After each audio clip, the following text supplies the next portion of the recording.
Today is a little bit different of a video. Found this guy on the internet, and he has absolutely no fucking idea what he's talking about. And it's about time somebody were to set him straight. So I figured I'll do a rebuttal video, something that'll get the point across to him how stupid he sounds and how wrong he is. So let's get started. Hey guys, Josh Fierstein here. You know, the other day I had an atheist tell me that I was an idiot, moronic, and stupid for believing in God. Okay, now I'll stop him there. If somebody were to just come up with to him and say that, there might be a problem, but the rest of what he has to say in this video is complete stupidity. Created this world because it took way too much faith to believe in a process like that, while he believed in what he called the science of evolution. Well, let's go ahead and let's do this. Dear Mr. Atheist, first of all, let me correct you, because evolution is not a science, never has, and never will. He's wrong out of this right there. Evolution is a science, and he's about to state that evolution has never been witnessed. Will be. Why? Because it cannot fit within the parameters and parentheses of science. What the fuck does that even mean? Parameters and parentheses of science. He's trying to use big words to get stupid people that believe this to believe the same as him, where he's completely wrong. Fuck, I just skipped ahead. Observed. That's why it's not. Go ahead and let's do this. Dear Mr. Atheist, first of all, let me correct you. Because evolution is not a science, never has, and never will be. Why? Because it cannot fit within the parameters and parentheses of science for one simple reason. It was never observed. He goes on to state that evolution has never been observed. But any person in their right mind would know what happened in England with the peppered moths. Peppered moths in England used to not exist. They used to be white moths. And in England, there was pollution, smoke, and the white moths stood out against that. And they would get eaten by whatever predators ate them. Now, the ones that naturally had speckled wings that used to do poorly because they would stand out, now are thriving because they blend in with their background and aren't being eaten as food. So now there's no more white moths in Europe, and now there's peppered moths. That is evolution at its finest. That's called natural selection. This guy doesn't understand that, and he's completely wrong. That's why it's not science. That's why it's called the theory of evolution. One man's theory. Now, let me... He says one man's theory because one man came up with it. But it's been proven multiple times, like I just said, with the peppered moths. Show you how much faith it really takes to believe in evolution. You want me to believe that in some accidental cosmic bang, that out of that was created one cell, and from that one cell that all life springs, every plant, every... What he doesn't understand here is on Earth, billions of years ago, the Earth is 4.5 billion years old. When life started happening, there's these pools filled with proteins and acids and all these other life-bearing, prosperous substances in different liquids all over the place. And this didn't just happen in one spot where one cell was created and then from there, next thing you know, we're humans. 4.5 billion years is a long fucking time. Alright, so now this is happening all over the world, and one cell is created here in this pool, one cell is created here in this pool, all across the different world, all across the world, and one makes it and starts thriving, and then another one might make it over there, and so we have all these different life forms coming. Even though they're single-celled, that's a huge thing. Single-celled is where we came from. You have to start somewhere, and this guy doesn't understand that you have to start somewhere. Every animal, every single human being, and that somewhere along the way, over years and years, we mysteriously and magically all develop different wills, and we all develop different characteristics. And he said, yes, we have, because that's called natural selection, where something that doesn't work, when there's an environmental change, that species or whatever has that adaptation will die off because it doesn't work, and whatever ones have an adaptation that will allow it to survive in that times will allow it to live. It's called natural selection, like I said with the peppered moths. This guy is trying to prove shit that he has no idea what the fuck he's talking about. Traits, all because we willed it in our... I mean, you really think that everything came from one single cell? How much... I just said it does, yes. Now, I realize that you say that evolution is in science. And yet, if we go back to science, the one thing that science demands, maybe you've heard of something called the law of thermodynamics, which means that chaos can never produce order. Yeah, he's taking thermodynamics way out of context here. In thermodynamics, let's put it a simple way. That's saying when water is heated up, the molecules in it, or any liquid, when something's heated up, there's a lot of motion in there, and that motion is not consistent, it's random. You can make a pseudo-random, you can make a random number generator out of just boiling water. because that's called the law of thermodynamics. Now he's about to apply the law of thermodynamics, and he's going to put it over precedence over the laws of gravity and over the laws of inertia. You'll see. Look at the world that we live in. The sun goes up, the moon comes out, we travel around the sun, we have years, we have days. Right there. He's saying that is too ordered for it to be something, because he's trying to put the law of thermodynamics in there, where he doesn't understand what the fuck gravity does. He doesn't understand inertia. Inertia is something's ability to keep moving in a straight line. When you're going in a car and you're going fast, and you make a left turn, your body wants to keep going forward. That's why you feel yourself moving to the right when you're making a left turn, because it wants to keep going in that direction. That's called inertia. That's why we don't fall in towards our sun as we rotate the sun in Earth. The reason Earth rotates the sun is because the sun is pulling Earth to it.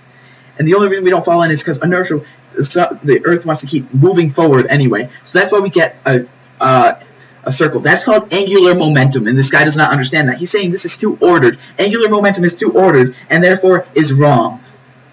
We have seasons, the tide comes in and out, everything works like a clock. It has order. And yet, you cannot argue that a world that has order came out of an accident, because it He just called our world an accident. defies the very logic and laws of science. You see, you think it takes a lot of faith for me to believe in a God that created this world, a God that created order, and yet, what if I were to tell you that somewhere in Oklahoma, a tornado rolls through a junkyard full of a bunch of old cars, and somewhere on the other side of that tornado, out of that junk pile, it magically produces a perfectly red, shiny, working Lamborghini.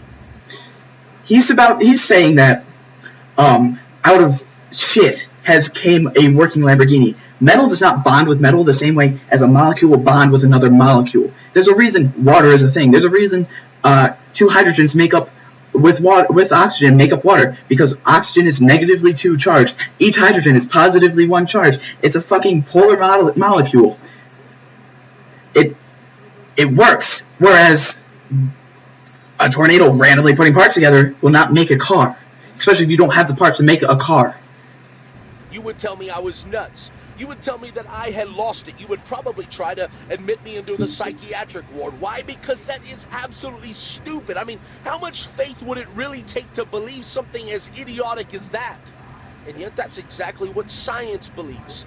Science believes that in this accident came this perfectly working Earth. It wasn't an accident. It was been proven. The universe came from the Big Bang. There's a reason the universe is still expanding outwards as we speak today. There's a reason that there's no center of the universe, and that's because every point in the universe is moving away equally at the same rate. With human life, and with people and animals and plants and seasons and days and hours, and rotates. I mean, the atmosphere, everything and he's saying, on Earth was created perfectly. He's saying that can't happen because it's too ordered. The reason it works is because it's ordered. Because it falls in place. That's why there's not billions of Earths everywhere. Granted, there's some other planets in the Goldilocks zone where they can produce life. But there's a reason that we exist, and that's because it worked out perfectly for us. And I'm telling you, that could never happen through an accident. It had to be by intelligent design. Then where did your intelligent design come from? And you're about to ask, where did the universe come from? Now you could say that energy here that created the Big Bang, and God over here that created the Big Bang. Like, people don't understand that these two can be interchanged. Your God could just be energy that started the Big Bang, but he goes as far as to say that God created us, where that could not have happened because we have came from billions of years of fault to get to where we are now. So, dear Mr. Atheist, who really has to have a lot of faith today? You do, because you're wrong. I believe in God because I've experienced him, I've felt him, but most of all, while driving through Yellowstone and Montana and so many of these natural reserves this week, and looking at animals and looking at life, I don't know, I just can't look at all of that creation and say that it came from somewhere, that it evolved. Creation has a creator. And one final thought. Well, the word universe, you believe in a Big Bang, but When I look at the word universe, it means una, which is one. It means uni, which means one. Guess who came up with that word? Mankind. Before they even discovered shit that there could be alternate universes, there could be parallel worlds, there could be shit that he has no idea what the fuck he's talking about because he's too goddamn ignorant to learn anything. Guys, I spent years researching shit, from physics to chemistry, to calculus. I can show you the math behind why our gravitational constant is what it is on Earth.